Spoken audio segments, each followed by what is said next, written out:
Alhamdulillahi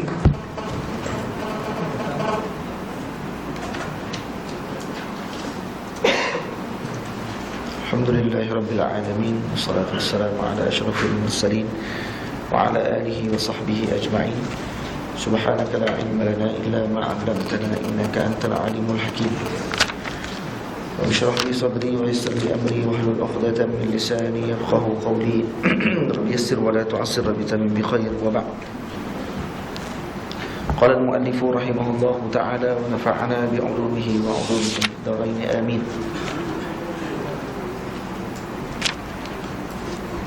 تفصيل 25 لزم كل مكلف فحقق واغتنم هم آدم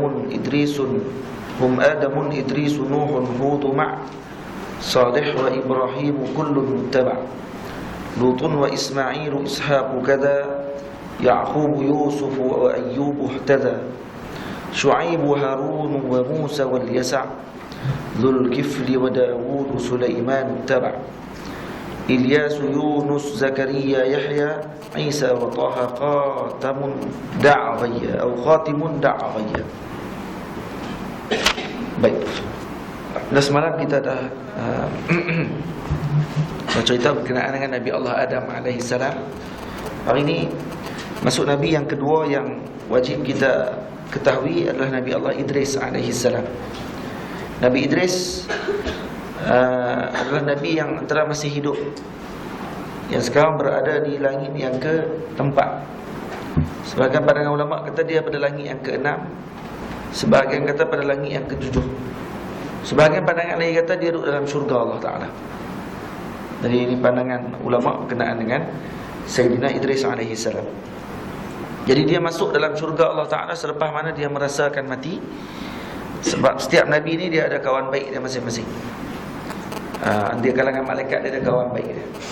Nabi Muhammad SAW kawan baik dia Sayyidina Jibril AS. Nabi Idris kawan baiknya katanya adalah Sayyidina Israel AS. Dia kawan dengan Israel. Maka dia minta kepada Israel untuk rasakan mati.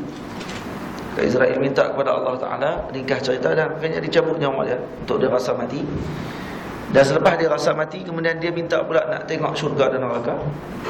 Jadi lepas pergi tengok neraka, pergi tengok syurga, kemudian masuk dalam syurga Allah Ta'ala, kemudian dia tak keluar lagi dari syurga tersebut. Maka itu cerita dia kenapa dia tidak keluar dari syurga.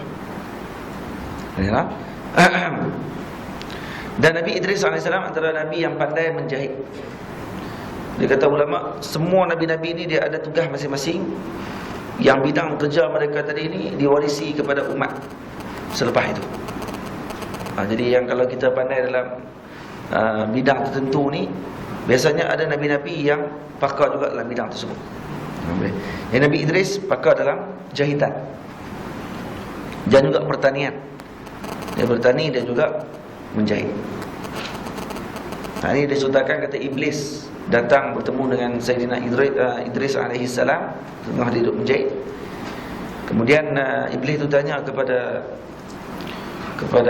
Nabi Allah Idris AS, boleh tak Allah Ta'ala masukkan bumi ke dalam telur ayam ni, telur ayam.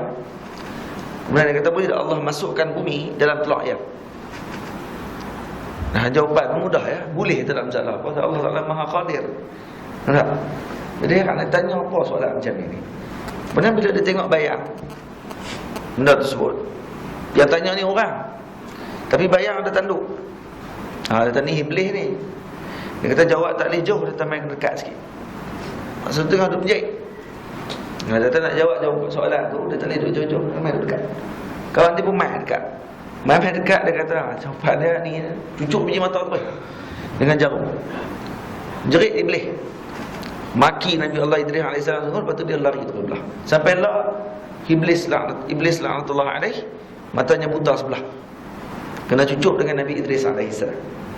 Dia cukup tak perhati Nabi Idris. Nabi Idris cucuk mata dia. Baik. Nabi Idris AS sangat dikasihi oleh kaumnya. Dan diriwayatkan ketika mana beliau diangkat, baginda Nabi Idris diangkat naik ke langit, maka kemudian selepas itu rakyat masyarakat pada ketika tersebut rindukan Nabi Allah Idris, yang mereka buat patung Nabi Idris dan menyembah patung tersebut. Bagian riwayat kata gitu. Dan Nabi Idris adalah datuk kepada ayah Nabi Allah Nuh AS.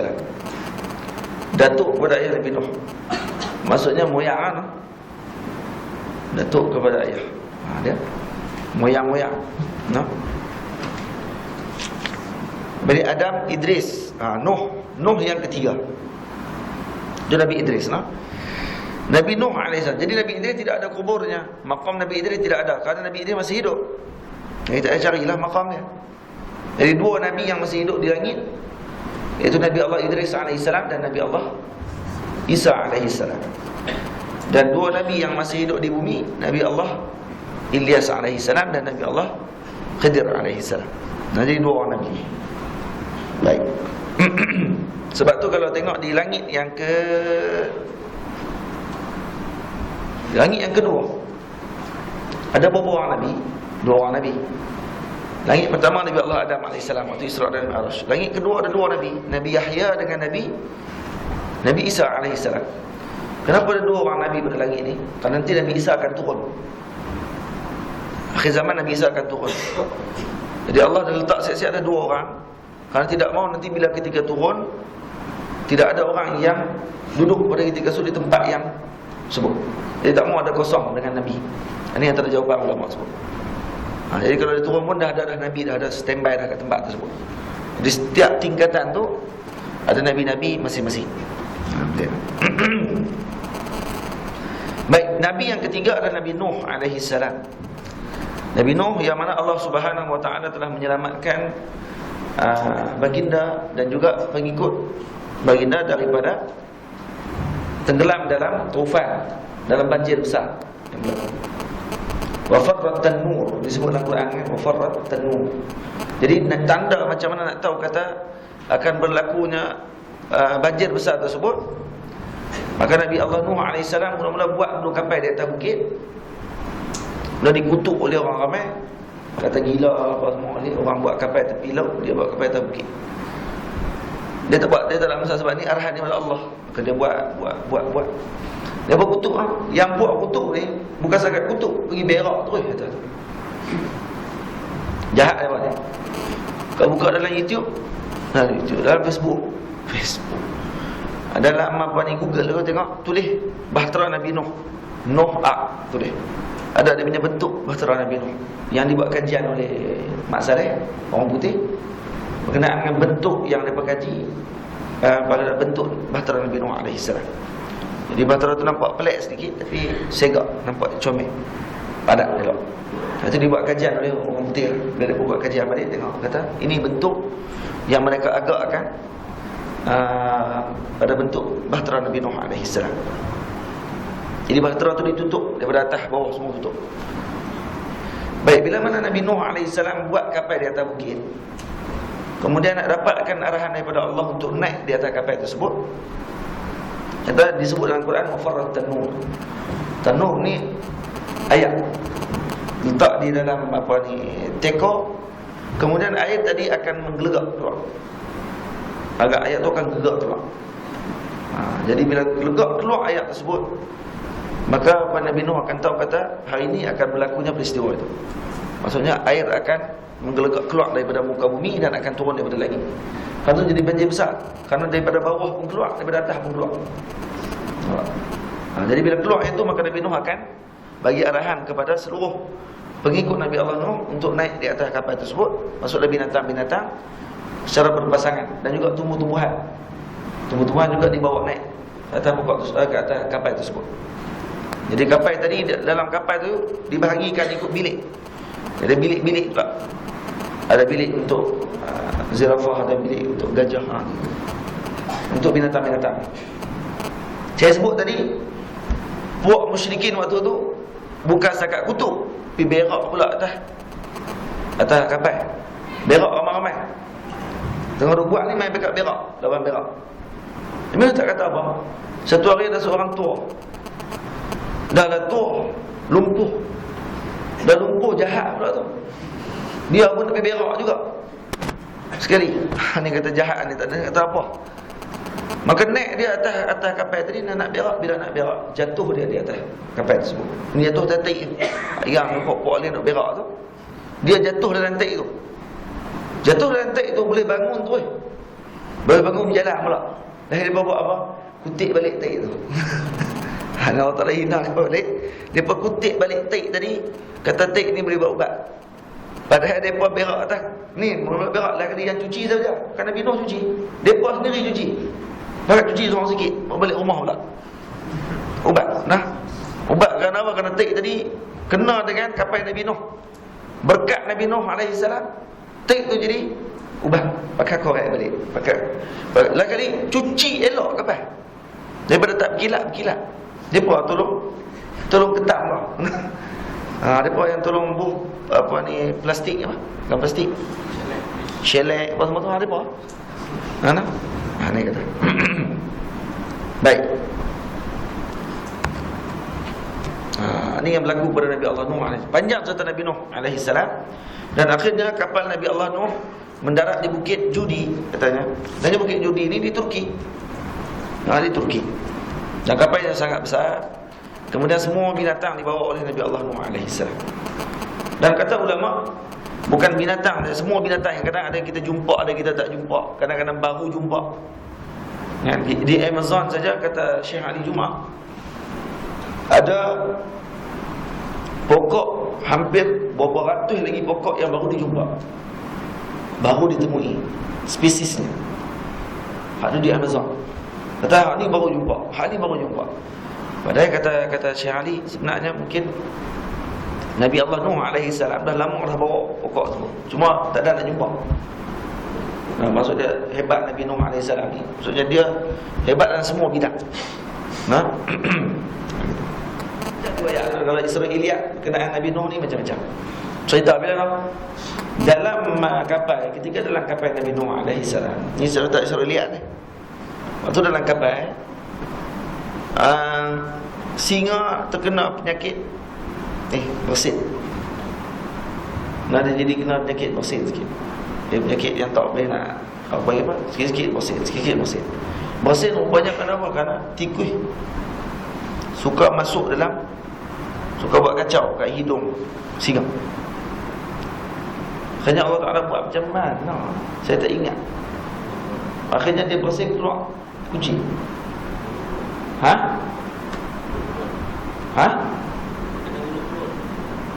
Dan tanpa buruk-buruk.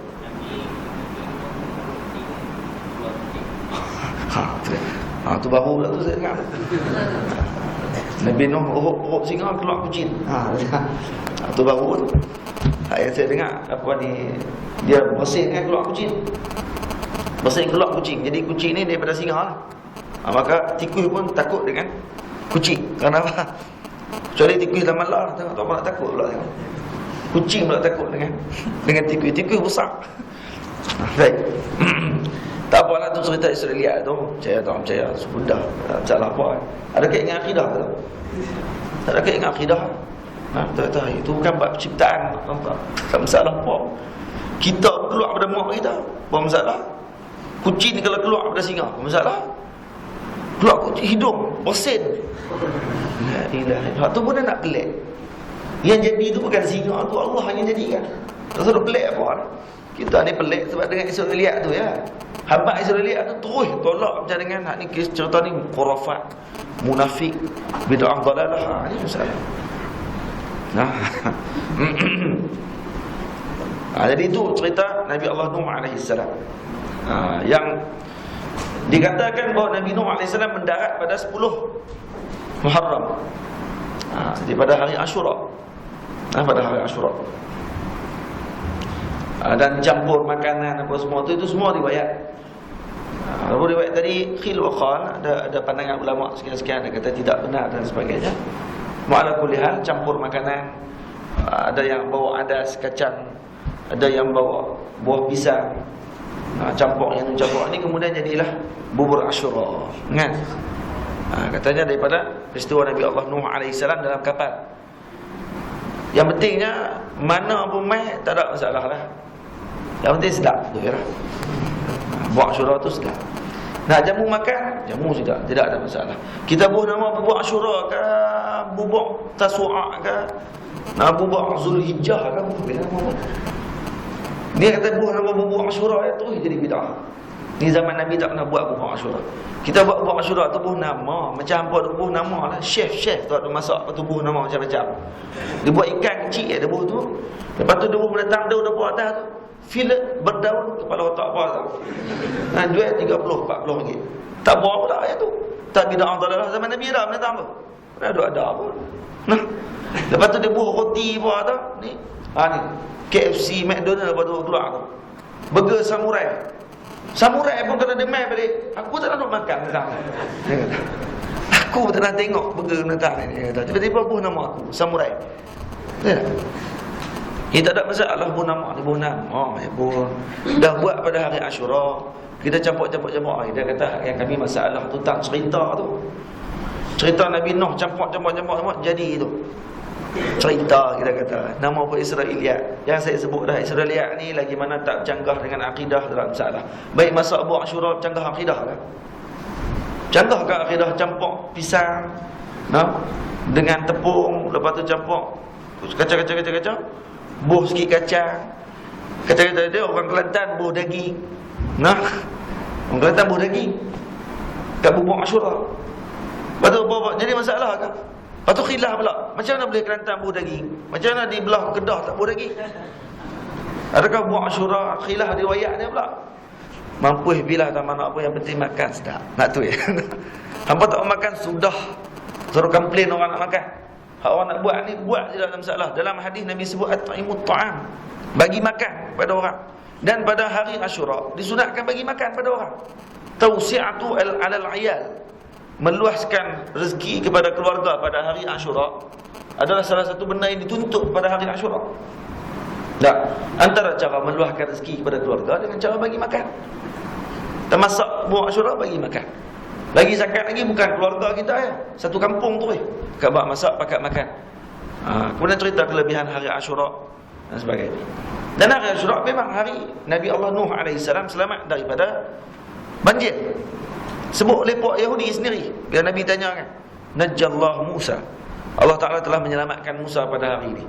Dan juga diselamatkan Nabi Allah Nuh daripada tenggelam bersama dengan kaumnya pada hari ini. Itu antara jawapan yang diberikan oleh Bani Israel. Cuma dalam hadis disebut Najjallah Musa, diselamatkan Musa AS daripada Fir'aun pada hari Asyura. Maka Nabi SAW kata, Nahnu awla bi Musa minkum, kami lebih utama menyambut dan juga merayakan Nabi Musa daripada kamu. Kamu meraya tu saja tapi tak ikut pun ajaran Nabi Musa. Nabi Musa suruh ikut Nabi Muhammad, kamu tak ikut. Tapi dalam bab nak beraya bab Asyura, kamu beraya pula. Kamu puasa pada hari tersebut. Nabi kata kami lebih aula untuk merayakan Nabi Musa AS. Ala kulli hal. Itu cerita Nabi Nuh AS. Yang keempat, Nabi Allah Hud AS. Nabi Allah Hud diutuskan kepada kaum Ad. Kaum Ad ni yang dia dihancurkan oleh Allah Ta'ala dengan angin yang bertiup kencang, kuat, sehingga menyebabkan mereka hancur, kaum tersebut. Ini kaum Ad. Kita tak banyak mana itu ya, cukup sikit. Yang kelima, Nabi Allah Saleh AS. Yang mana Nabi Allah Saleh ini diutuskan oleh Allah Ta'ala kepada kaum Samud. Kaum Samud ni jenis kaum niaga, juga orang yang hebat dalam pertukangan, dalam ukiran. Mereka hebat dalam ukiran. Dan kampung kaum Samud ni masih ada lagi di Saudi. Dia di tanah Hijaz, tanah Saud, di luar pada kota Mekah lah. Dan masih dalam tanah halal, bukan tanah haram, cuma dalam kawasan Hijaz. Jadi apa ni, Allah SWT Muhammad, mereka ni punya bangunan, mereka tebuk bukit ni, boleh ukiran pula dalam bukit, boleh buat bilik dalam bukit. Hebat puak Samud ni. Yang hebatnya juga puak Saudi, sebab mereka simpan kampung Samud ni, kampung Samud ni daripada sampai dulu sampai lah disimpan. Kampung tu disimpan sampai lah. Untuk apa? Sejarah. Untuk tujuan sejarah. Kenapa yang saya kata hebatnya? Kerana kampung Sayyidatina Halimah Sa'diyah, rumah Sayyidatina Halimah Sa'diyah, ibu susu Rasulullah, diruntuhkan baru-baru ni. Umar bin Sa'd dia tak ada habis dah, tak ada dah. Kampung Bani Sa'ad habis, hilang semua. Kenapa hilang? Kerana Nabi pernah duduk di situ. Kenapa dibuang? Kerana takut nanti orang pakat pi kampung tersebut. Orang pakat pi ambil barakah. Orang pakat pi sapu rumah Halimah Sa'diyah. Kata nanti akan jadi syirik, bid'ah, dalalah. Habis hilang, habis semua kampung. Bodoh semua. Ni kata bodoh apa ni? Nah, kampung apa lagi hilang? Terus ke kampung, rumah sahabat Nabi keliling, hilang habis semua. Tapi rumah kaum Samud ada. Mana? Rumah kaum Samud ada lah ni. Cuba kalau pakat pi buang, siapa akan marah nanti? Mereka marah. Mereka kata apa? Kenapa buang rumah ni? Ini adalah nilai sejarah. Kita nak buat kajian, tengok macam mana mereka buat ni, ujian, macam mana ukiran yang mereka buat. Kita nak buat kajian, kenapa pergi buat? Marah nanti. Rumah Ka'ab al-Ahbar, Ka'ab al-Ashraf, Ka'ab al-Ashraf, pemuka Yahudi paling besar pada zaman tu, yang membenci Rasulullah, malah orang yang sangat kuat menghina Nabi SAW. Bukan sahaja hina, dia boleh berkata pula, teringin sungguh nak bersetubuh dengan perempuan-perempuan Muslim. Tu dia ni, jahat Ka'ab Ashraf ni. Sampai Nabi kata, ada tak siapa-siapa yang nak bunuh orang yang telah menyakitkan Allah dan Rasulnya ni? Kata seorang sahabat Nabi, saya tak ingat nama dia, Muhammad ibnu Maslamah kalau tidak salah saya. Kata saya, Rasulullah, Muhammad bin Maslamah ni adalah saudara susu Ka'ab al-Ashraf, dan dia sahabat Rasulullah SAW. Rasulullah, saya akan bunuh dia. Jadi Sayyidina Muhammad bin Maslamah pergi ke rumah Ka'ab al-Ashraf. Dia kata apa? Wahai Ka'ab, dia kata, turun asal. Nah, kita bincang-bincang. Turun dia. Ni kali pertama. Dan kata Sayyidina Muhammad bin Maslamah, dia kata, saya nak bawa kawan saya seorang lagi. Boleh tak Rasulullah? Ustaz boleh. Tak ada masalah. Rumah Ka'ab al-Ashraf dengan Masjid Quba dekat. Dekat ya, tak jauh mana. Cuma mungkin zaman dulu kalau kita pergi zaman lah dekat sekolah, nampak dekat jalan, ada jalan raya besar. Mungkin zaman dulu mungkin bukit bukau, bukit ada hutan dan sebagainya. Mungkin daripada jalan tu lah, daripada lalu melalui jalan tersebut. Jadi nampak susah sikit. Baik. Jadi bila Sayyidina Muhammad bin Maslamah, dia beritahu kepada Rasulullah SAW, dia kata, ya Rasulullah, izinkan saya untuk, kalau kata saya tercakap dan terkutuk kamu, harap izinkan. Kerana ini politik. Nampak? Dia nak pilih orang nak bunuh dia pun kena cerdik. Dia kali betul bendui, saya nak main nak bunuh kamu ni, kamu kutuk Rasulullah. Awal-awal lagi lah kena tahan kat depan pintu. Rumah dia besar lah. Rumah kalau besar macam tu zaman ni, kalau banglo besar. Ya, kalau orang yang pandai bagian arkitek ni, kalau boleh dia tengok balik rumah Ka'ab al-Ashraf, kalau dia boleh gambarkan balik bentuk rumah tadi, akan nampak kata rumah ni istana, bukannya rumah, istana sebenarnya. Dan depan istana dia pula tu ada telaga besar. Ya, kalau rumah orang ada telaga ni kira hebat lah. Zaman tu di Madinah, dia pemilik telaga. Yang orang nak ambil telaga ayak dengan dia, kena lalu kat dia. Rasakan lah. Nah, sedangkan ahli Madinah pada ketika tersebut, kalau nak ambil ayak terpaksa keluar. Sayyidina Uthman radhiyallahu ta'ala anhu terpaksa beli telaga semata-mata untuk nak bagi orang Islam ambil ayak di Madinah pada ketika itu. Beli telaga, sampai telaga tu akhirnya dijual terus. Puak Yahudi ni jahatnya dia buat kat Sayyidina Uthman. Sayyidina Uthman kata, saya nak beli telaga ni. Dia kata, saya tak akan jual penuh, saya bagi jual setengah. Dia setengah dia kata. Tapi setengah tu dia kata, dalam sehari orang Islam boleh ambil sekali je. Esok tak boleh ambil lah, ambil sekali. Dia Sayyidina Uthman kata, tak apa, saya beli hari tu. Hari yang untuk orang Islam tu saya nak beli. Maka dia berkata, tak apa, tak masalah. Sebab Nabi pernah sebut, siapa yang membeli telaga ni, maka syurga. Beli setengah. Lepas beli setengah, dia kata orang Islam cerdik. Umat Nabi SAW ni cerdik. Sebab nak ambil pula ayak di telaga tadi, kena makan masa beberapa hari lepas tu pula, baru boleh ambil pula. Dia pun punya dengki ni, kata kami jual sehari ya. Esok dah hari bukan untuk orang Islam. Jadi kalau orang Islam nak ambil esok, sorry, tak boleh. Hari ni bukan hari dia, sebab kami tak jual hari tu. Sebab kata tak apa, tak masalah. Lagi lepas yang berlaku, beli untuk sehari, sahabat ambil untuk seminggu. Pakat pi hari tu, ambil sungguh. Halal-halal nak kata, daripada ingatkan ambil sikit-sikit gitu ya. Bila nak halang tak boleh. Sahabat kata, mana boleh halang? Kami bayar untuk hari ni. Kau suka kami nak ambil banyak mana pun. Lah kena tension. Buat yang kata haram tu. Bercerdik pada kita. Silap pergi jual setengah. Silap pula pergi jual hari tu. Lah dia kata, ambil semua lah. Ambil semua tu boleh nampak. Sayyidina Osman tak ada masalah. Ambil dulu. Sayyidina Osman tak berkelahi lah. Bukannya pipi tu kata kami jual setengah. Apa jual setengah? Tak nak orang jual ni, jual setengah-setengah ni. Telaga jual setengah. Macam mana? Dah ada jual setengah. Tak apa jual setengah. Jual setengah. Kali ambil untuk seminggu. Pakat pergi cedok segi, cedok. Lah kali ayak ambil kurang. Sampai esoknya orang Yahudi nak ambil ayak tak ada. Pada muka hang. Mai esok pula untuk orang Islam ayak ada balik. Tu hari orang Islam ambil balik. Habis ayak. Mai Yahudi ayak tak ada, haram. Pada muka hang. Nak buat tipu lagi dengan umat Nabi SAW. Lah kali pada berlaku jual turis semua sekali pada umat Nabi. Telaga tu sampai lah ada. Telaga tu sampai lah ada. Tapi pilawat. Tu pun tak lama tu Rasul lepas ni tutup merah. Kena pergi tengoklah tempat-tempat yang apa ni Nabi SAW sebut ni. Ada tu telaga saya pernah pergi baru ni. Bila telaga tu ayak dah tak ada dah. Yang Nabi sebut dalam hadis. Saya pergi naik kereta, naik kapal pula. Naik macam bah pendek tu. Jadi dia bawa lah. Lalu dia kata, saya tanya kamu orang Madinah kan? Dia kata, ya saya orang Madinah, Arab. Pisau rokok. Saya tahu dah ni bukan Wahabi ni. Pisau rokok. Tak hantar Wahabi ya? Tak Wahabi siapa dia? Wahabi apa? Tak okey je. Clear dah ni. Terus saya tanya kat dia, tahu tak tanah Syifa di mana? Turbatus Syifa. Dia kata tahu. Turbatus Syifa. Ma'ruf dia kata Turbatus Syifa. Tapi kalau orang Madinah, kalau orang tanya Turbatus Syifa kat mana? Tak abad lah Turbatus Syifa ni tak mana. Turbatus Syifa ni tempat yang kalau ambil tu boleh lega penyakit demam. Nabi sebenarkan untuk ambil tanah tersebut. Baik. Jadi saya tanya ke dia, boleh bawa tak tempat-tempat yang sejarah ni kawasan ni? Dia tak boleh. Dia bawa saya pergi ke rumah. Bawa saya dan rombongan pergi ke rumah Sayyidina Salman Al-Farisi radhiyallahu taala. Ada lagi rumah Sayyidina Salman, masih ada sampai sekarang. Dan telaga Sayyidina Salman pun masih ada. Jadi dia bawa sampai ke depan telaga Sayyidina Salman. Ayak dah tak apa nampak dah.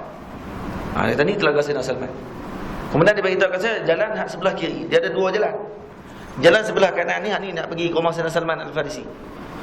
Jalan pergi sebelah kiri, ini akan pergi satu telaga lagi. Nama telaga saya tak ingat nama telaga tu. Bila sebut nama telaga tadi, saya pun buka kitab. Sambil dia dah bawa kereta tu, saya kata pergi dah telaga satu lagi, hak Nabi punya tu. Dia tak mau pergi. Pergi bawa tak ada apa pun. Tak ada apa lah. Saya kata tak apa lah. Sampai di telaga Sayyidina Salman, saya buka kitab. Kemudian saya baca kuat-kuat. Saya baca hadis Nabi SAW. Dalam hadis tu Nabi sebut, Nabi pernah kata, aku teringin dimandikan ketika mana aku wafat nanti, dimandikan dengan air telaga yang saya sebutkan tadi ni. Lepas tu dia kata, oh telaga tu hak tadi tu, hak yang kita tak mau pergi tu. Kita takkan tahu tak pergi tu. Okey kita pergi. Rupanya dia pun tak tahu ada hadis. Pergi lepas tu. Lepas tu tanya ada ayat lagi. Dia kata hak ni yang sayang. Ayat tak ada dah.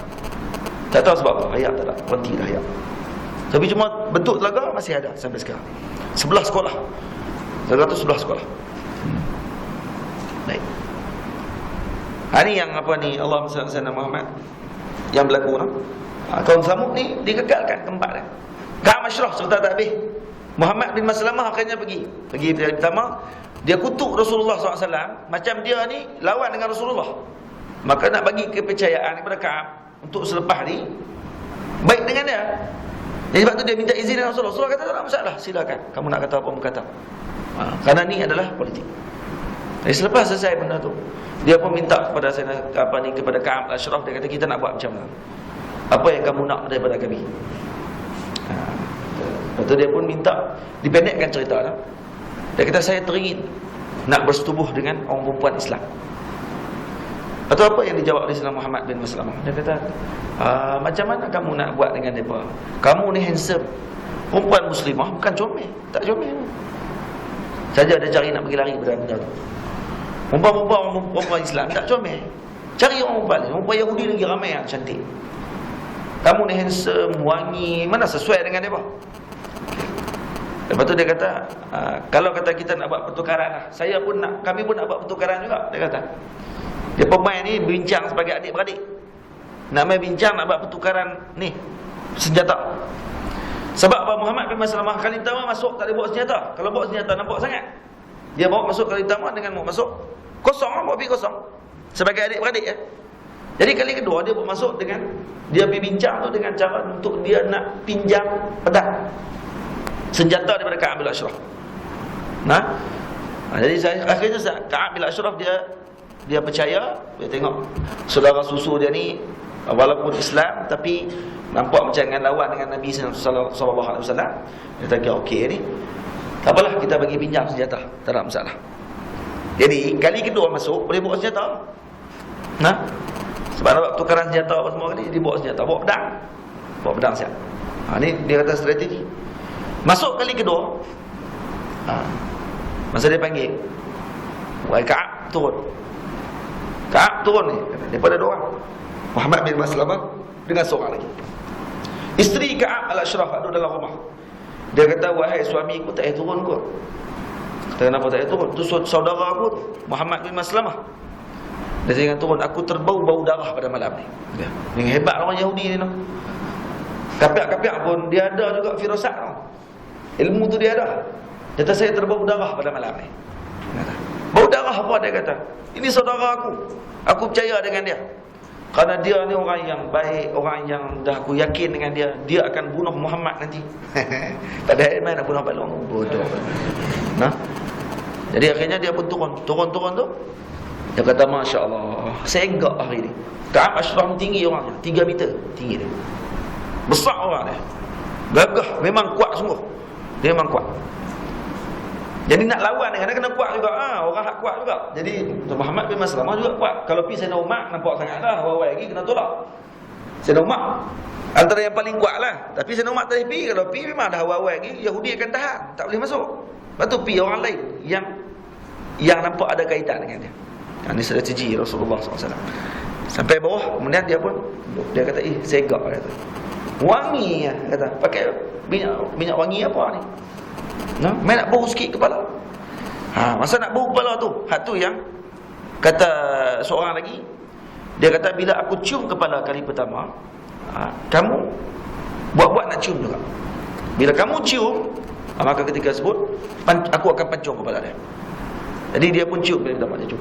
Masya Allah wangi. Seorang lagi pula cium.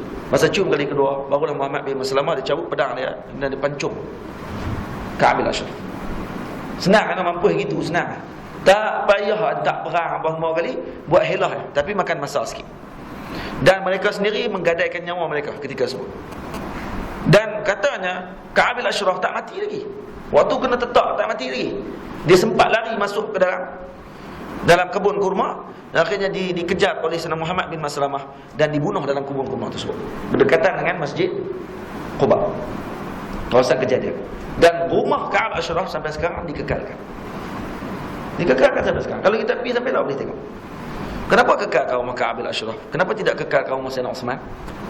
Kekal rumah Sayyidina Ka'ab Ashraf, rumah Ka'ab Ashraf. Kenapa tidak kekalkan rumah para sahabat Nabi yang lain? Konon-konon nak memperluaskan kawasan rumah, kawasan masjid Nabi.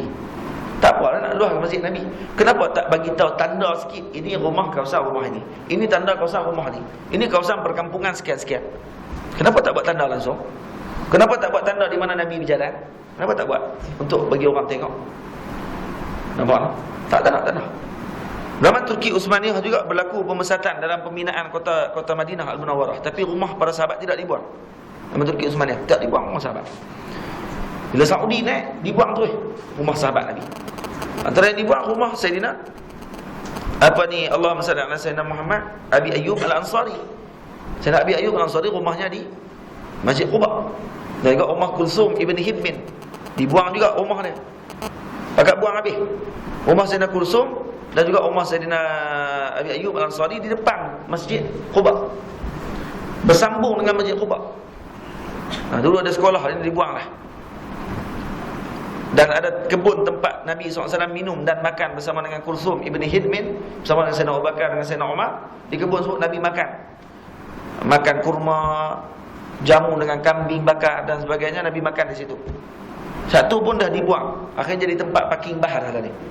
Habis semua. Tempat asal Rasulullah SAW tinggal. Tak tahu, kita nak sebut tak tahu di mana. Kalau kita pergi ke Madinah tu, hanya nampak pembangunan Madinah. Tidak nampak di mana tempat Nabi SAW. Tak nampak. Kalau tidak ada peta, saya dah beli peta besar.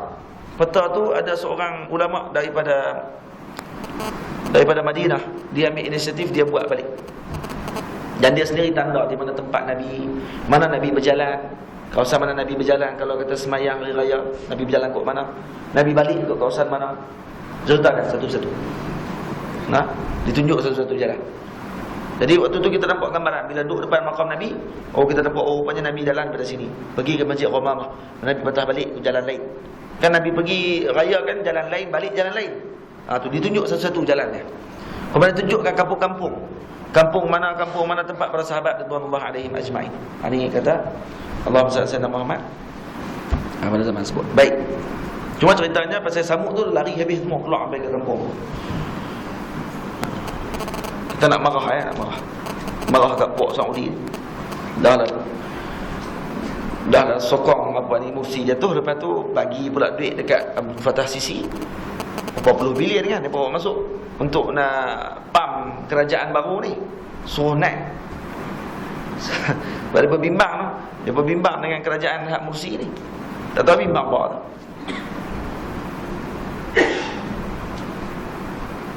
Kata Wahabi geng-geng Haji Universiti Madinah, Allahu Akbar, marah ke saya. Marah sungguh. Kata macam-macam.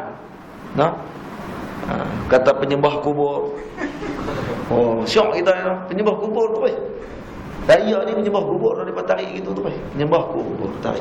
La ilaha illallah. Nampak macam kafir tu. Kita ni kafir laknatullah lah masuk ke dalam kota Madinah. Penyembah kubur ni berat tu, tuduhan penyembah kubur ni. Tapi dia tuduh kita gitu. Kita kata dalam salah mampu pergi kat apa. Tak ada sikit heran pun kalau apa letak pergi gelaran apa pun. Jadi kita cintakan para sahabat Nabi dan kita cintakan Nabi SAW. Itu cukup. Baik. Jadi kaum Samud ini Allahumma salli ala sayyidina Muhammad dikenakan oleh Allah Subhanahu wa taala dengan sekali pekik. Kenapa? Kena saihah. Saihah ni apa dia? Pekikan Jibril alaihi salam menyebabkan kampung tadi hancur tu. Itu Nabi sallallahu. Kenapa dipekik dan juga dihancurkan oleh Sayyidina Jibril alaihi salam? Karena mereka telah melanggar perjanjian mereka dengan Nabi Allah Saleh alaihi salam. Nabi Saleh antara mukjizat dia keluar Allah SAW datang unta daripada batu. Ini kalau teka-teki orang buat binatang benda yang hidup tapi beranak daripada batu. Beranak daripada benda yang jamid, benda yang kerah, yang tidak hidup. Benda yang hidup beranak daripada benda tak hidup. Ini unta Nabi Saleh. Dia keluar pada batu. Kalau Nabi Saleh bagi tahu, kata unta ni jangan diapa-apakan. Kamu jangan kacau dia. Dan ada satu tempat minum air. Kalau nak minum air di tempat tersebut, jangan kacau waktu unta ni minum. Dia ada hari dia akan minum. Hari dia minum, kamu jangan pergi kacau tempat tersebut. Buat tu ya syarat dia. Tak boleh tak ikut syarat tersebut. Dia berkacau, malah dia berbunuh unta tersebut. Ni kata jahat puak ni. Akhirnya Allah Ta'ala turunkan bala. Maka antara bala mereka dapat adalah Sayyidina Jibril AS datang dan pekik. Sekali pekik ya. Tu kata Jibril, kalau dia pekik dia pun dah hancur habis semua dah kampung tersebut. Dia tak perlu turun dengan pedang apa semua tadi. Baik, Nabi yang ke-6, Nabi Allah Ibrahim AS. Saleh Ibrahimu kullun muttaba'. Nabi Allah Ibrahim ibni Tarah. Tarah Nabi Fathir Ra. Tarah. Ibrahim ni Nabi Allah Ibrahim AS datuk Rasulullah SAW. Dan Nabi Ibrahim ada dua orang anak, Nabi Allah Ishaq dan Nabi Allah Ismail. Nabi Ismail dulu, kemudian Nabi Ishaq. Nabi Ismail beranak dulu, dan baru Nabi Ishaq. Nabi Ismail daripada anak ibunya Hajar, Nabi Ishaq daripada ibunya Sarah. Jadi Nabi Ismail yang nak disembelih oleh Nabi Ibrahim AS. Maka sebab tu Nabi sebut dalam hadis, ana ibnu zabihain, aku anak kepada dua orang yang nak disembelih. Kalau Nabi Ismail nak disembelih, juga Sayyidina Abdullah ayah Nabi juga nak disembelih oleh datuknya Abdul Muttalib. Sebab mana datuknya Abdul Muttalib bernazar nak buat satu benda, dan nazar tersebut akhirnya kata akan menyembelih anaknya yang paling cintai. Dia tarik undian, kena Sayyidina Abdullah. Tarik lagi kali kedua, kena Abdullah juga. Buat macam mana? Nak sebenarnya akhirnya bertanya kepada orang, Yang pakar pada ketika itu dia kata dia gantikan setiap tarik tadi dengan 100 ekor unta. Maka digantikan dengan 100 ekor unta tadi, sampai jadi apa ni, Allah SWT hukum dia. Dia ni dengan bayar dengan beberapa ratus ekor unta kan. Kepada, kalau kata kita bunuh seorang, sama dengan beberapa ekor unta yang kena dibayar. Tengok balik dalam kitab fiqh, kita ingat. Cuma Nabi Ibrahim AS Ibni Tarah, yang ni ayahnya Allahumma salli ala Sayyidina Muhammad. Ada orang kata ayah nama Azar. Dalam Al-Quran disebut Azar, Abuhu Azar. Abuhu Azar tadi ni, kata ulama tu bukan ayah Nabi Allah Ibrahim AS. Itu adalah pak saudara Nabi Ibrahim AS. Itu pak saudara. Al-Quran kan?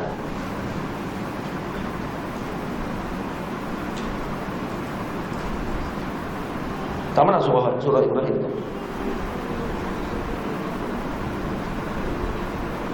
Itu surah tu cerita bab Azar. Coba kat surah Al-Baqarah sebelum juzuk yang kedua. Sebelum juzuk kedua.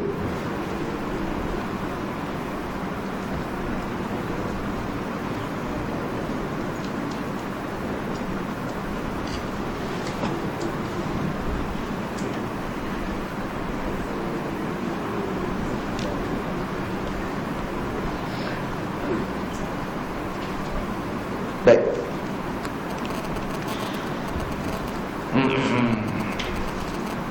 Cuba tengok sini. Bila Nabi Ibrahim AS sebut apa ni, macam mana ayat Nabi Ibrahim dengan Azar tadi? Muli abi. Ada sebut abi. Ada sebut abi ya. Nah, kalau qala Ibrahim ya abi Azar. Nah, maksudnya Nabi Ibrahim kata kepada ayahnya Abu Azar. Tak ada orang kata ayahnya tu Azar nama. Jadi katanya ayahnya ni kafir. Jadi perkataan Abu dalam bahasa Arab tidak mesti bermakna ayah. Kerana boleh jadi makna dia pak saudara. Nah, boleh jadi pak saudara. Contoh dia seperti kita tengok dalam ayat Quran. Allah Ta'ala kata apa? Wassa biha Ibrahim banihi wa Ya'qub ya baniya inna Allah astafa lakumud din fala tamutunna illa wa antum muslimun. Am kuntum syuhada'a idh hadara Ya'qub al-maut. Ya, bila mana Nabi Ya'qub AS hampir wafat, idh qala li banihi, dia katakan kepada anak-anaknya, ma ta'buduna min ba'di, apa yang kamu akan sembah selepas ini? Qalu, dia katakan, na'budu ilahaka wa ilaha abaika Ibrahim wa Ismail wa Ishaq ilaha. Nampak? Digunakan perkataan abaka. Kami akan menyembah Tuhan yang kamu sembah, wa ilaha abaik, dan juga Tuhan bapak-bapak kamu. Bapak kamu siapa dia? Ibrahim wa Ismail wa Ishaq. Nabi Allah Ibrahim bukan bapak Nabi Allah Yaqub. Nabi Ibrahim datuk Nabi Allah Yaqub. Nabi Ismail bukan bapa daripada Nabi Allah Yaqub. Nabi Ismail adalah bapa saudara daripada Nabi Allah Yaqub. Betul tak? Dan juga Nabi Allah Ishaq, barulah ayah Nabi Yaqub. Jadi perkataan Abu ni umum. Nah, perkataan Abu ni umum, digunakan kepada datuk, digunakan juga kepada bapa saudara, digunakan juga kepada ayah kandung. Berbeza dengan perkataan walid. Walid ini hanya khusus kepada bapa yang kandung. Walid. Sebab tu bila Nabi sebut dalam hadis, inna abi wa abaka finnar, sungguhnya bapakku dan bapakmu dalam neraka. Perkataan abi itu dalam hadis Nabi, inna abi wa abaka finnar. Abi tadi bermakna, kata ulama, bapak saudara. Yani Abu Lahab. Bukannya ayahku Abdullah. Karena Abdullah termasuk di kalangan ahli fatrah yang wafat sebelum Nabi diutuskan. Wa ma kunna mu'azzabina hatta nab'atha rasulah. Kami tidak akan menyiksa mereka selagi mana tidak diutuskan Rasul. Nabi Muhammad, waktu Nabi Sayyidina Abdullah meninggal, Nabi tidak diutuskan lagi waktu itu. Kenapa tiba-tiba ayah Nabi kamu nak kata masuk neraka? Hanya dengan hadis yang satu tadi. Hadis tu hadis bukan yang mutawatir. Hadis tu hadis ahad. Hadis ahad, ya kalau sahih sekalipun, nak lawan dengan ayat Quran yang qat'i dan apa ni sebut. Ayat Quran yang qat'i sebut wa ma kunna mu'adzabina hatta nab'atha rasulah. Kami tidak akan menyiksa mereka. Dalam hadis disebut inna abi wa abaka finnar. Bertentang di antara ahad dengan yang qat'i disebut. Mana nak dahulukan? Dahulukan yang qat'i. Baik, jadi yang ayat hadis Nabi ni macam mana makna dia? Makna dia mungkin lain. Sebab tu kita terjemah abi bermakna bapa saudara. Nah, iaitu Abu Lahab. Faham tak? Ni tak mau faham. Dia kata nak guna hak tu juga. Lah kali mak ayah Nabi masuk neraka. Lepas tu buat khilaf di kalangan ulama dalam bab ni. Dan kita berpegang dengan pandangan mak ayah Nabi masuk neraka. Kalau tak ada khilaf tu. Tak perlu khilaf benda-benda gini. Sepatutnya tak ada khilaf bab ayah Nabi ni. Hak ulama dulu khilaf. Laisa kullu khilafin mu'tabar. Tak semua khilaf itu mu'tabar. Nah? Tak semua khilaf itu boleh diguna pakai. Asal sebut khilaf ya khilaf. Padahal jumhur ulama, kebanyakan ulama mengatakan mak ayah Nabi masuk syurga Allah Ta'ala. Kenapa tiba-tiba kamu nak guna khilaf yang picis di kalangan ulama sebut benda gitu? Nah? Hanya sebahagian kecil daripada ulama yang sebut. Kecil sangat, ada 2-3 orang saja sebut. Tiba-tiba kamu boleh gunakan pandangan 2-3 orang tadi untuk menolak pandangan jumhur. Mana hak kamu kata kamu kena selalu guna jumhur? Kan mereka kata suka guna jumhur. Kalau mazhab Syafi'i buat gini, jumhur buat gini, ni jumhur, kita guna jumhur lah. Nak lawan juga ke mazhab Syafi'i. Kes apa? Kes orang di Malaysia ni mazhab Syafi'i banyak. Kita kena guna jumhur. Kena lapang dada ni. Sebab kalau tak guna mazhab jumhur, habis tu hak jual di Sarawak dia kata. Ni Juanda, Dr. Juanda. Dia orang Sarawak. Kan? Sarawak ke Sabah dah? Sarawak. Jadi mufti Perlis. Nah, senang ni mufti Perlis ni. Hang jadi Wahabi, boleh jadi mufti di Perlis. Saya pun boleh jadi lah. Senang. Saya jadi Wahabi, insya-Allah jadi mufti Perlis. Nak jadi mufti senang. Mana dia mufti negeri lain ni payah. Mufti negeri Kedah, payah sikitlah. Kena alim. Ni. Mufti Pulau Pinang kan. Kena alim. Tak. Mufti Perlis senang. Senang. Kutuk sikit mazhab Syafi'i. Keluar sikit kenyataan banyak-banyak, ambil doktor. Jadi dapat doktor. InsyaAllah jadi mufti Perlis. Tunggu nanti kot Perlis berubah kot nanti. InsyaAllah lah. Payuh lagi Perlis ni, pening. Sebab ada matin ya. Ada Ustaz Yusaini ya kat situ. Jadi panggil kutub Perlis lah, kutub Perlis. Wali kutub di Perlis. Kalau tak ada matin tu pakai Allahu Akbar. Tak tahu. Banjir besar lah Perlis tu. Saya tak tahu. Pening kepala kalau tengok Perlis. Saya tidak masuk Perlis. Nak mengajak mana Perlis kalau saya masuk? Sebab ada mati tu boleh masuk mengajak. Tapi jawatan agama duk main lah, dengar cerita lah. Duk main juga dengar saya mengajak. Soalan tak tanya kan. Tak tanya aku buat laporan ke apa, Allah Alam. Dekat ni tak ada kena apa kita. Kau dia memang dengar aku apa ni, sonok ke. Ya. Allah Alam. Kita tanya lah kan. Kita kata kalau bincang-bincang, boleh bincang, tak ada masalah apa. Jadi saya kata tak ada apa, tak ada masalah. Tapi Ustaz Yusaini memang banyak kenal lah. Macam-macam dah kenal. Nak diharamkan dan sebagainya, apa ni matin tu. Tapi Allah Ta'ala bantu. Baik, anda boleh saya tanya. Cerita apa ni? Dia kata apa dia kata di Sarawak. Di Sarawak. Jual. Ada tempat-tempat yang tak duit, tak perlu ada orang jaga. Dia kata kalau ikut mazhab Syafi'i, tak sah jualan ni. Nampak dia kata payah ikut mazhab Syafi'i.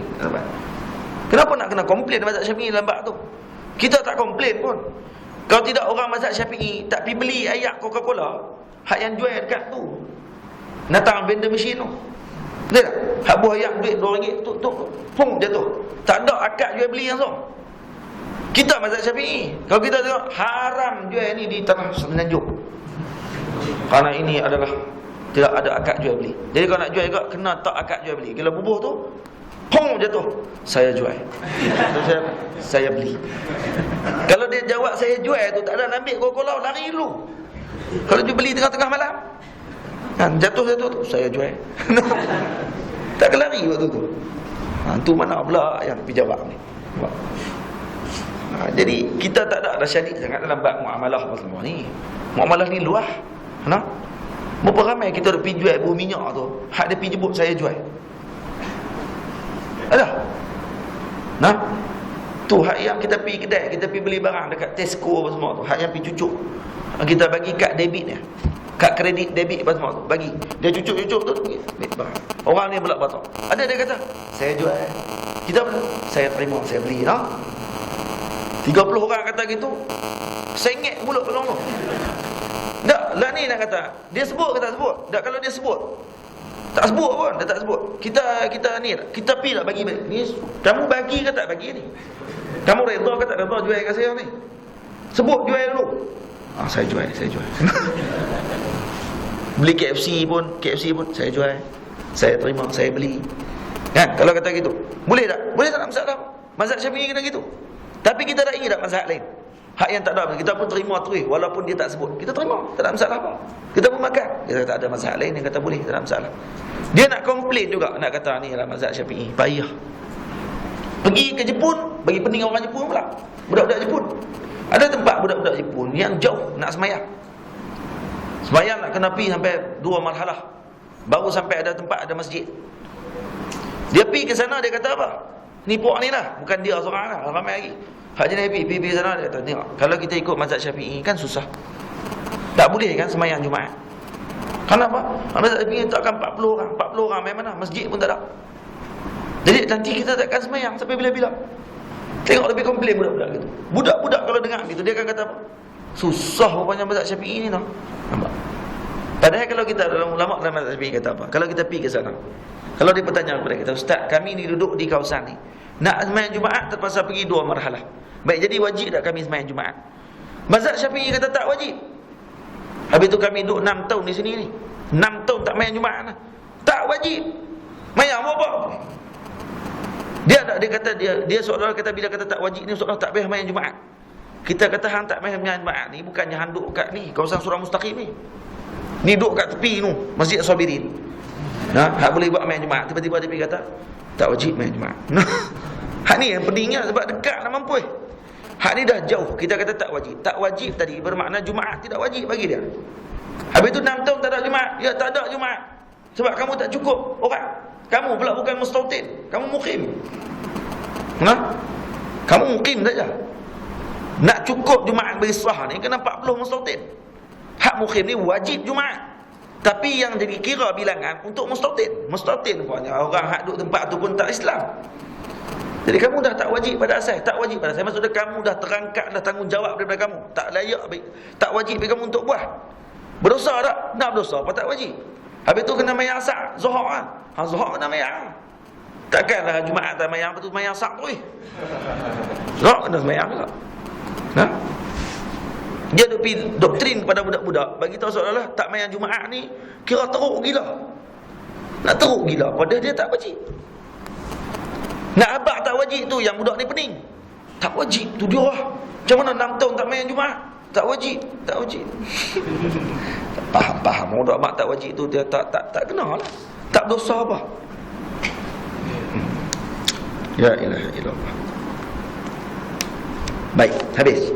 Nabi Allah Ibrahim AS. Yang Nabi yang ketujuh, Nabi Allah Lut AS. Nabi Allah Lut yang mana Allah Ta'ala selamatkan beliau, baginda dan juga pengikut-pengikut baginda daripada angin. Dan juga daripada angin yang mana dalam angin tersebut ada batu-batu kecil yang ditempakkan kemudian diterbalikkan bumi. Bumi diterbalikkan pada ketika tersebut. Kaum Nabi Lut. Ini kaum Sodom. Kaum Sodom ni kaum lelaki sesama jenis. Buat sama jenis. Perempuan dengan perempuan, lelaki dengan lelaki. Puak ni gila babi. Tak ada dalam sejarah dunia. Sejak pada awal jadian alam sampailah kaum zaman Nabi Lut. Ini kaum pertama dalam sejarah yang mana lelaki minat ke lelaki. Nampak? Sebab tu zamanlah dia mai balik kaum tersebut. Mai semalam pula ada pula puak hak yang menyokong, puak-puak geng ni. Geng-geng lelaki dengan lelaki, perempuan dengan perempuan. Ada pula puak tolong. Tak apalah. Kebebasan kan. Atas nama kebebasan biarkan mereka. Lepas tu bagat kat spanduk pasukan gays Malaysia. Tapi dia tak buat kat sini, dia buat kat dia buat di UK apa semua kali, gays Malaysia, tapi di UK. Pakai spender keluar tengah jalan. Bodoh. Pening kita tengok. Tak tengok lah dalam soal abang. Nak tengok pun geli.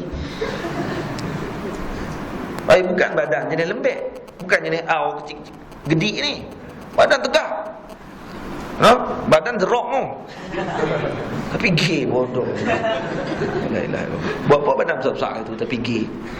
Badan besar-besar tu kalau kata orang perempuan kenal baru clear. Baru nampak perkasa, rupanya minat ke lelaki. Lawan pedang, buat apa? Lawak. Apa tengah-tengah besar cakap kan tu. Tak sengaja. Mau geram lah dengan puak ni, geram. Saya dengar puak ni. Sebab tu kata ulama, antara hukuman pada kaum Lut ni dalam mazhab Syafi'i, salah satu hukuman dia sama dengan hukuman zina. Itu yang rajih lah, hukuman zina. Maksudnya disebat satu kali. Satu pandangan lagi dalam mazhab Syafi'i yang dhaif, yang ada satu pandangan lah sebut dihempap dengan dinding. Jadi buat dinding konkrit. Geng-geng kaum Lut ni dia letak bawah dinding, kemudian tolak dinding tu bagi jatuh tangan. Dinding tu bagi berat sikit. Bagi berat. Seolah-olah ditolak kepada kaum Nabi Lut alaihi salam. Mereka dihempap dengan dinding-dinding rumah mereka sendiri. Diterbalikkan bumi ke atas mereka. Macam seolah-olah begitu. Maka diterbalikkan dinding yang besar tadi ke atas mereka, biar hancur terus badan mereka. Itu antara salah satu hukuman dalam kitab mazhab Syafi'i berkaitan dengan orang yang buat kaum sejenis ni, kaum Sodom ni. Dia panggil kaum Sodom Sodom. Sebab tu dia panggil liwat. Liwat ni dinisbahkan kepada Lut alaihi salam. Tapi bukanlah betul tu. Dia teruk gila. Liwat ni ambil dengan Lut. Tak dia ambil daripada kaum Lut. Nabi Lut tidak hadir daripada kaum tersebut. Nabi Lut daripada luar masuk ke dalam. Kalau kita bincang pula, Nabi Lut hantar ke kaum tu. Habis tu dia beranak daripada siapa? Siapa pak dia? Macam mana dengan keturunan dia? Adakah pak dia dulu pun jenis tu juga? Coba bincang itu. Nabi Lut di luar daripada kaum. Dia datang daripada luar, datang berhijrah ke kampung tersebut, ke kampung kawasan Sodom. Kemudian Nabi Lut yang berdakwah kepada mereka. Jadi dia keluar daripada keturunan pak tu. Pak ni keturunan gila babi ni. Keturunan dia tak tahu keturunan mana. Ramai boleh jadi minat lelaki dengan lelaki, perempuan dengan perempuan. Ini kaum liwat ni. Kalau perempuan dia panggil sihab, lesbian. Ini pun bahaya juga. Lesbian dan juga liwat. Jenis geng-geng Lut. Geng-geng Lut, mana geng-geng Sodom. Sampai sekarang ada dia punya tempat dia di mana? Di laut mati. Laut mati. Nak masuk dalam tak boleh. Sebab kandungan garam yang terlalu tinggi. Ikan pun tak boleh hidup. Dah bawa ke tempat ni, tempat laknat sungguh. Ikan tak boleh hidup, apa pun tak ada. Tapi kita boleh pergi mandi lah. Kapung atas ayak tu, seronok pula pergi mandi kawasan-kawasan gitu. Tempat-tempat laknat ni patutnya jangan pergi. Kan boleh pergi duduk lama-lama. Nabi SAW lalu tempat yang dilaknat, Nabi jalan laju, bukan Nabi berhenti. Tempat-tempat dilaknat macam piramid semua tu, tidak elok pergi lama-lama. Duduk sat-sat ni sampai duduk lama, masuk dalam piramid, tengok apa dalam, tak payahlah. Tengok keluar dia, ambil gambar keluar dia lah, sebagai kenangan. Jadi tu kenangan bersama Firaun. Saya 9 tahun tak pernah pergi ke piramid. 9 tahun duduk di Mesir, 9 tahun tak pernah pergi piramid. Tapi sebab ayah saya pergi baru, ayah saya pun tak mau pergi. Ayah saya pergi ke Mesir baru ni dengan mak, nak pergi umrah. Kira dengan saya tak mau pergi lah. Pergilah piramid, nak pergi apa? Saya kata pergi lah. Saya pula pergi kata pergi lah, nak pergi abang ke orang kampung. Kata piramid ni besar mana? Tak tahu ya. Kata pergi lah. Pergi tapi dia cukup nak cepat balik. Kata dah tu naik pula kereta kuda, lari pula tepi tu, jadi macam rasa macam zaman Firaun pula. Naik kereta kuda apa semua kali. Lepas tu balik. Ayah kata cepatlah, cukup-cukup lah, sikit-sikit jadilah. Kita pun tak pernah tenang duduk tempat tu. Tempat-tempat yang dilaknat oleh Allah Ta'ala. Nabi SAW ketika lalu di satu wadi Uradah, kalau tidak silap saya, wadi tempat Abrahah diserang oleh tentera Ababil, burung-burung kecil yang baling batu daripada neraka tu, sampai mereka jadi macam daun yang kena bakar dimakan ulat. Kawasan tersebut bila lalu, Nabi lalu dengan terlaju. Nabi kita cepatkan perjalanan. Tempat ni tempat yang dilaknat oleh Allah Ta'ala. Lepas tu tempat-tempat laknat, kata ulama, jangan berhenti lama. Betul macam dalam Quran Allah Ta'ala sebut, fasiru fil ard fanzuru amman fanzuru kaifa kana aqibatul mukadzibin. Fasiru fil ard, jalanlah di muka bumi Allah Ta'ala. Dan kemudian tengoklah macam mana orang-orang yang terdahulu yang mendustakan Allah Ta'ala. Tu macam mana pula ayat tu? Kata ulama, fasiru fil ardi, tidak mesti kita berjalan pergi ke tempat tersebut. Cukup kita membaca sirah mereka pun jadilah. Ada ulama kata gitu. Fasiru yakni faqra'u sirah. Bacalah sirah mereka. Tak perlu pergi tempat tersebut. Baik, kalau kita pergi juga, pergi tapi sekejap cukup. Jalan laju-laju. Jangan pergi duduk lama-lama, pergi bermalam pula kat situ. Lelah kita ni ada buat kajian apa tak apalah. Tapi kalau tak ada kajian apa semua, pergi cepat-cepat cukup. Balik terus. Firaun ni nak masuk dalam dia, tengok dia pun kena bayar. Nak masuk dia punya piramid pun kena bayar. Berapa puluh dolar kena bayar nak masuk tu, dalam tu berpuluh dolar. Sudah daripada dia hidup sampai ke mampu. Jadi kalau tempat Nabi tempat kaum Sodom ni, eloknya juga tidak mandi, tidak apa lagi. Pergi tengok cukup, tak perlu mandi.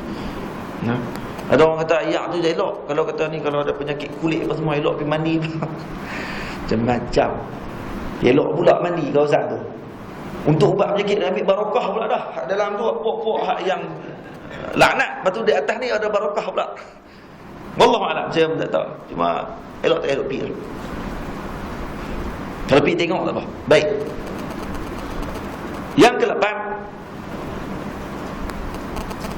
cerita sikit-sikit no? Sikit-sikit pun panjang tu. Yang ke-8, Nabi Allah Ismail alaihissalam. Wa Ismailu Ishaqu kadha, Yaqubu Yusuf wa Ayyubu ihtada.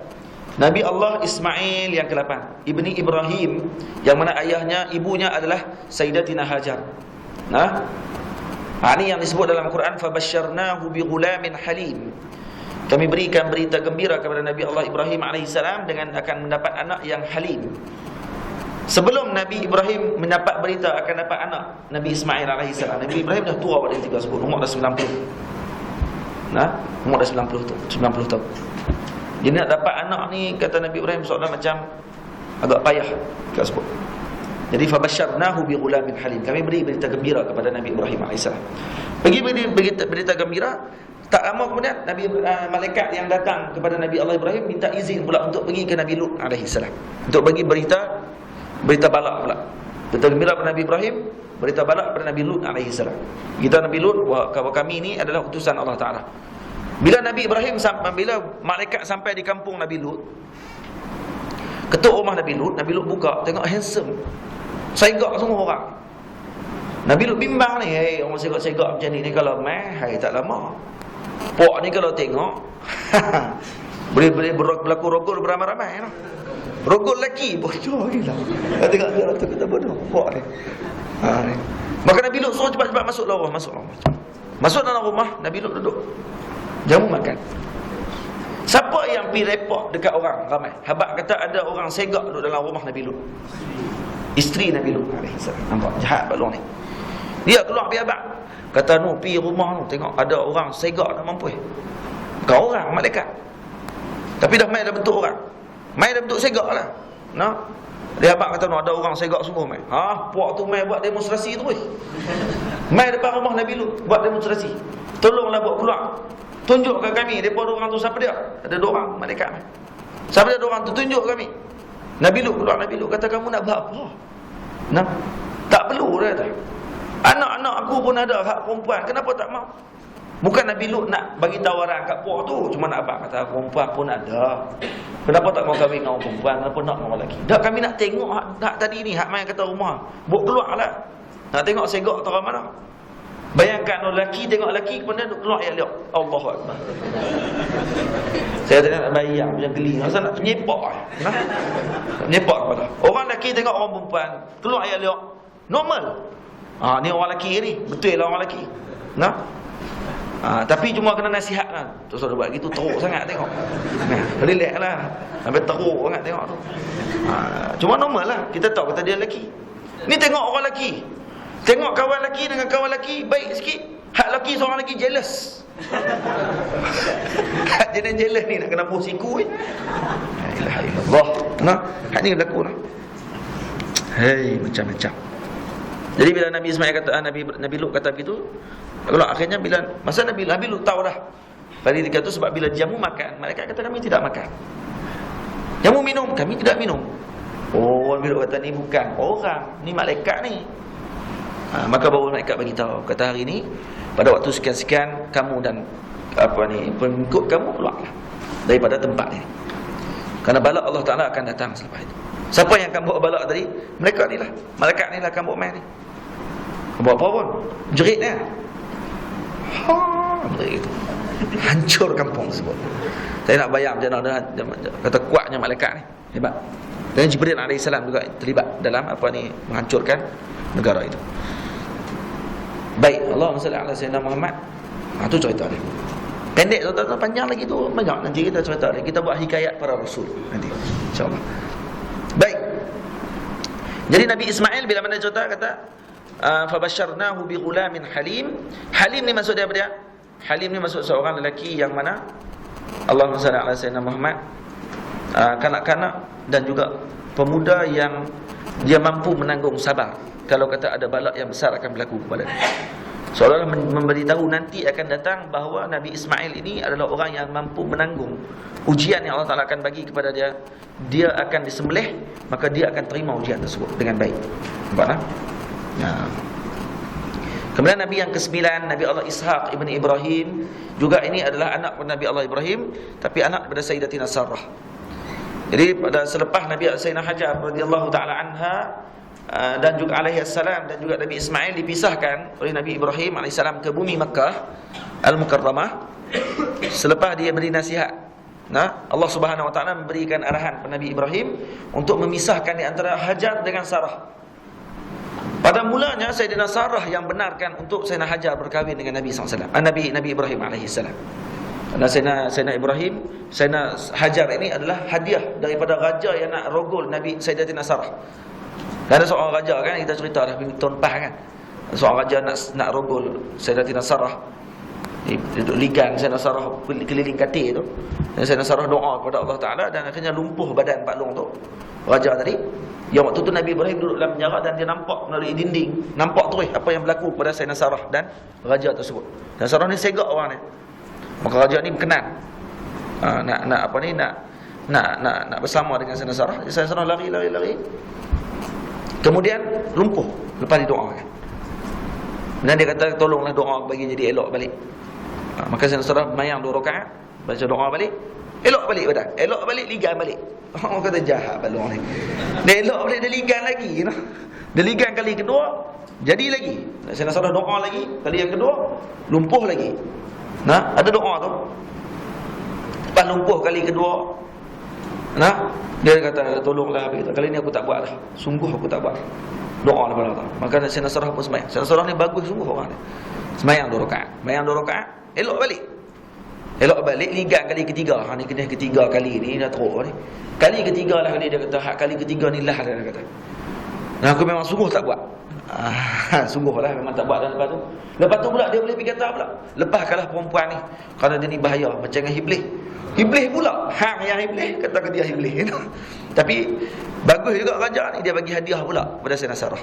Dia bagi binatang sekok tunggangan, bagi barang persalinan, bagi sekali dengan Sayyidatina Hajar. Bagi Sayyidina Hajar. Sayyidina Hajar ni hamba dibagikan kepada Sayyidatina Sarah. Dan Sayyidina Sarah kahwinkan Sayyidatina Hajar dengan Nabi Ibrahim AS. Kerana Sayyidina Sarah waktu itu tidak boleh mengandung, maka dikahwinkan. Tapi tak lama kemudian selepas Sayyidina Hajar mengandung, lahir anaknya Sayyidina Ibrahim, Sayyidina Ismail, maka kemudian datang jealous dalam hati Sayyidina Sarah. Maka bimbang akan berlaku benda tidak elok. Perempuan ni hebat tapi macam mana sekalipun, kalau dia main peringkat jealous tak tentu hala ni, kadang-kadang dia hilang pertimbangan. Walaupun dia hebat, walaupun dia Sayyidatina Sarah. Akhirnya diminta Allah Subhanahu Wa Taala mengarahkan Nabi Ibrahim untuk bawa Sayyidina Hajar dan Sayyidina Ismail pergi ke Hijaz. Letakkan di tengah padang pasir yang kering kontang. Bila letak di situ, maka Sayyidina Hajar pegang baju Nabi Allah Ibrahim AS. Dan Sayyidina Ibrahim ni kata taatnya dia dengan perintah Allah. Sayang dia dengan Nabi Ismail ni sangat sayang. Tak ada bandingan sayangnya. Tapi disebabkan dia lebih sayangkan Allah Ta'ala, Allah Ta'ala kata tinggalkan mereka di situ. Terus dia bawa kuda, bukan kuda, burak. Naik burak sampai di Hijaz. Dia turunkan Sayyidina Hajar dan Nabi Ismail. Kemudian terus dia berpaling tanpa wadah. Tak ada wadah apa? Tak ada peluk, bukan minta maaf abang, minta maaf sungguh-sungguh. Ini sebenarnya Allah yang arahkan. Tak ada lah. Terus balik, belah terus gitu. Maka Sayyidina Hajar waktu tu yang pegang jubah Nabi Ibrahim AS. Dia kata, ya wahai suamiku, nak tanya ni, kamu tinggalkan aku ni kerana Sarah atau kerana Allah Ta'ala? Kerana Sarah ke kerana Allah? Maka kata Nabi Ibrahim, kerana Allah. Maka kata Sayyidina Hajar, kalau kerana Allah aku sanggup, tidak ada masalah. Kalau kerana Hajar, kerana Sarah tak boleh. Tapi kalau kerana Allah, tak ada masalah. Aku sanggup, kerana ini adalah arahan Allah Ta'ala.